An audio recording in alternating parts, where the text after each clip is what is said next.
I wanted to do a quick word about the bike. My tent is standing over there, and my bike is basically parked here for the night, locked down with a simple lock.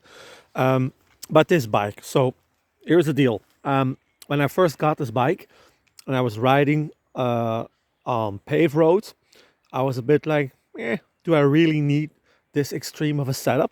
I was a bit critical. And then I started riding trails. And then 2 days ago, the crazy Kaiwhakauka trail in New Zealand hit me. And then I understood that this bike is truly a piece of art. So, what I like most about this bike was the wide tire choice. So, this wide 2.6-inch tire gave me so much grip on these narrow paths, like the downhill sections that were relentlessly steep. So, the 2.6, as soon as you go off road, really does stand out. Even with the bumps and all, they're just so much softer. You don't get these hard impacts anymore. I really dig that system. And then the second thing that really stood out for me on this difficult track was this drive belt. So I was getting a lot of mud, and as you can see, this bike is far from clean. But in the rain and in the mud, it just kept performing. It didn't even get noisier. The system just performed exceptionally well. And the day after, it was just ready to go. And one of the dudes I met on the trip, Joe, he was waxing his chain like crazy. So this is really a big benefit of this bike. And I've really come to appreciate it. So there's that. And then number 3, this dynamo system. I now have my cap on it. I'll quickly remove it. But this dynamo system has kept my devices powered for the full 9 days of the trip already. And it just works so well. I'm basically only charging my GPS and my mobile phone, and that's it. I'm not charging anything else at the moment.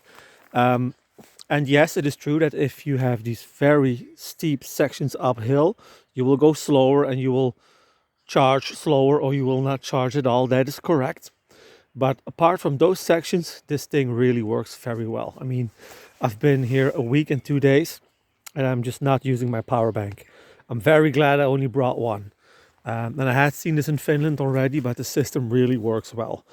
Only downside is that on a rainy day, you should really lock this thing up. So close it down with the cap.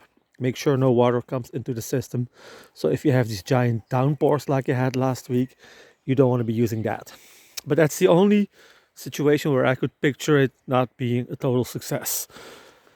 And then the remainder, maybe just very short about my setup. I have my panniers standing in the back. Of course, they would be hanging on the bike with the tent over there, and then the 2 dry bags. In Finland, I also use a pannier system up front. That also worked very well.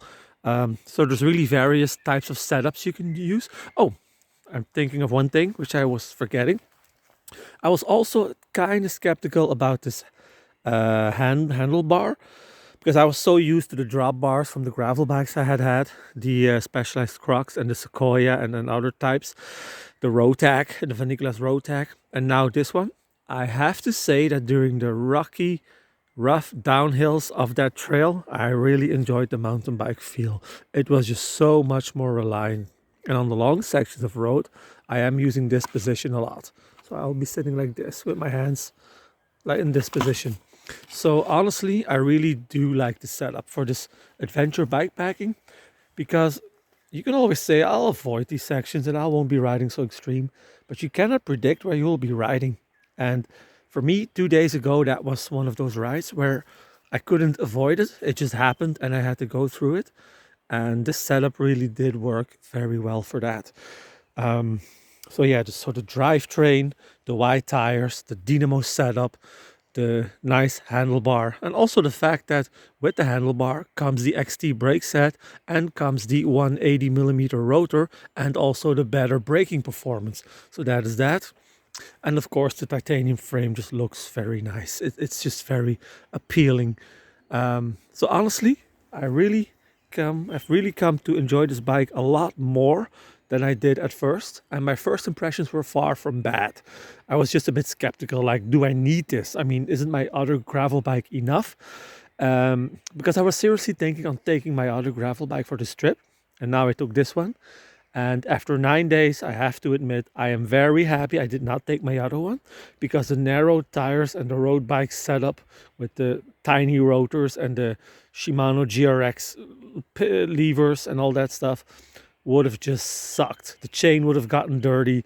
I would have had to carry 3 power banks. It would have been total pandemonium. But this really did what it was supposed to do. So that's it. 5 minutes should be enough. Really dig this bike.